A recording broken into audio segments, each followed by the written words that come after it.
अनिर्णय की स्थिति में कांग्रेस पार्टी है। पुष्पगुच्छा और यहाँ पर भाजपा का जो है ये उड़ाया गया। मैं उत्तराखंड कांग्रेस के 2 पदाधिकारियों ने पार्टी भले ही देहरादून जाकर बदली हो, लेकिन उसकी सियासी गर्माहट पिथौरागढ़ की सर्द वादियों में भी महसूस की जा रही है, क्योंकि नगर निगम के चुनाव चल रहे हैं। पिथौरागढ़ की मेयर कैसी हो? मोनिका मेयर कैसी हो?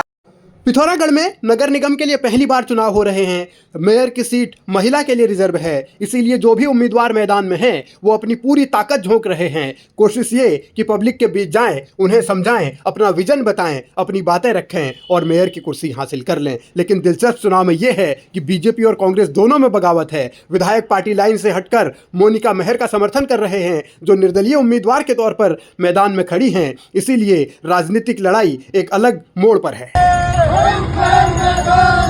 हमारी मेयर कैसी हो? मोनिका मेयर कैसी हो?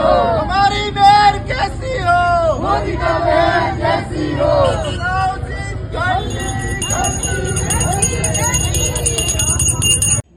मेयर कौन बनेगा ये तो मतदाताओं को तय करना है, लेकिन उम्मीदवार अपने स्तर पर प्रचार में कोई कसर नहीं छोड़ रहे। कांग्रेस के विधायक मयूक मेहर तो कह रहे हैं कि योद्धा हम सदैव रहे, चलो एक लड़ाई और सही। अब ये लड़ाई किसके खिलाफ वो लड़ रहे हैं ये भी दिलचस्प है। लेकिन कांग्रेस की जो अधिकृत उम्मीदवार हैं अंजू लुंठी, उनको कितना समर्थन कांग्रेस के वर्कर का मिलेगा, विधायक के समर्थकों का मिलेगा, ये भी बुनियादी सवाल है। और जब कांग्रेस के भीतर इस तरीके की लड़ाई हो रही हो तो नतीजे क्या होंगे, ये अलग तरीके के पहलू हैं। लेकिन यहाँ क्योंकि मुकाबला राजनीति में वोट के जरिए ही होता है, तो वोट हासिल करने के लिए हर कोई अपने स्तर पर लगा हुआ है। बीजेपी की ओर से केंद्रीय मंत्री अजय टम्टा प्रचार कर चुके हैं, आने वाले दिनों में धामी भी आएंगे। हालांकि बगावत बीजेपी में भी है और बीजेपी के सामने भी चुनौतियां कई हैं, लेकिन इन चुनौतियों को वो कैसे पार कर पाएंगे, इसको लेकर अलग अलग तरीके की रणनीति भी बन रही है। और इसीलिए सवाल पिथौरागढ़ की पब्लिक के सामने अब ये है कि जब वो अपना पहला मेयर चुनेंगे तो फिर वो किसे समर्थन देंगे। एक तरफ बीजेपी, एक तरफ कांग्रेस, एक तरफ निर्दलीय उम्मीदवार।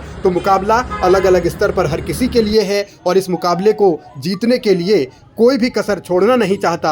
अब इन बातों को लेकर अपने अपने स्तर पर राजनीतिक बिसात भी बिछाई जा रही है और पब्लिक को कन्विंस करने के लिए कोशिश यही हो रही है कि अपना जो उनका साफ साफ विजन है वो पिथौरागढ़ में मेयर बनकर क्या करेंगे उसको बताया भी जाए, उसको समझाया भी जाए और जनता तक किस तरीके से अपनी बातों को रखा जाए, यही कोशिश हो रही है। मोनिका मेहर कह रही हैं कि वो पूर्व सैनिक की बेटी हैं, पूर्व सैनिक की बहू हैं, इसीलिए उनको समर्थन मिलना चाहिए। घंटी उनका चुनाव चिन्ह है। अब वो कितनों की घंटी बजा पाएंगी ये तो आने वाला वक्त बताएगा। लेकिन बीजेपी कहती है कि मोदी और धामी हमारे साथ हैं, तो फिर डर किस बात का। अब कांग्रेस के सामने संकट ये है कि उनके कौन लीडर प्रचार के लिए आएंगे, कौन नहीं आएंगे। और जब बीजेपी अपनी पूरी ताकत लगा रही हो, निर्दलीय उम्मीदवार के साथ विधायक खड़े हों कांग्रेस के, तो फिर आने वाला वक्त किस तरीके का होगा। और यहाँ परीक्षा उन नेताओं की भी होगी जिन्होंने दल बदला है, उनका वोट कितना है पिथौरागढ़ में और किसके साथ हो जाएगा ये भी दिलचस्प है। चाहे मथुरा दत्त जोशी हो जो संगठन के उपाध्यक्ष रहे कांग्रेस में,